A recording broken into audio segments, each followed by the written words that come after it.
নমস্কাৰ স্বাগতম জনাইছোঁ আছাম টিচি ইউটিউব চেনেললৈ। মই যে আপোনালোকৰ মাজলৈ লৈছোঁ অসমৰ ৰাজনীতিৰ কেইটামান কুৱেশ্যন আনচাৰ সকলোৱে ভালদৰে শুনি যাব আৰু যদি মোৰ চেনেলটো ছাবস্ক্ৰাইব কৰি দিব যাতে আগলৈ এনেকুৱা ধৰণৰ ভিডিঅ' পাই থাকে তাৰে আশা কৰি আজি আৰম্ভ কৰিছোঁ। লগতে মই এটা কথা কওঁ যে সকলোৱে যাতে অতি সোনকালে 1K ছাবস্ক্ৰাইব কৰি দিয়ে তাৰে আশা কৰিলোঁ।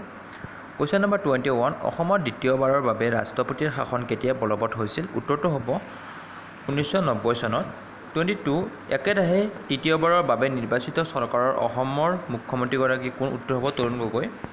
23, অসমৰ প্ৰথমগৰাকী ৰাজ্যপালৰ নাম কি? উত্তৰ হ'ব হেনৰি জোচেফ টুইনামছ।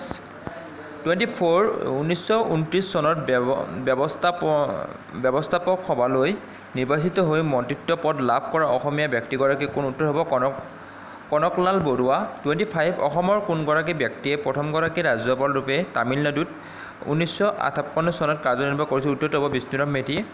26, অসমৰ চাহ জনগোষ্ঠীৰ সম্প্ৰদায়ৰ প্ৰথমগৰাকী মহিলা মন্ত্ৰীৰ নাম কি? উত্তৰ হ'ব ৰূপম কুৰ্মী।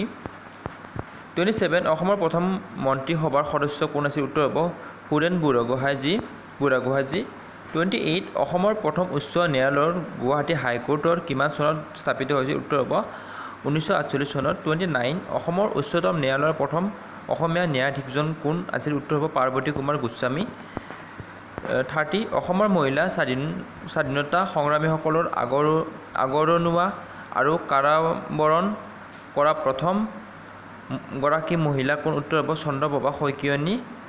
আজি পাৰ্টত ইমানখিনি আছিল। মই আৰু ইয়াৰ পিছত আৰু বহুখিনি আছে অসমৰ ৰাজনীতি কুৱেশ্যন আনচাৰ সকলোখিনি দিম। ইয়াৰ পিছত মই অসমৰ ৰাজনীতি ভাৰতৰ ৰাজনীতি লগতে ভাৰতৰ ইতিহাস সকলোখিনি দিম। সকলোৱে ভালকৈ পঢ়িব আৰু সকলোৱে এক্সামটো ভালকৈ দিয়া তাৰে আশা কৰি ইমানতে সমাপ্ত কৰিছোঁ। নমস্কাৰ।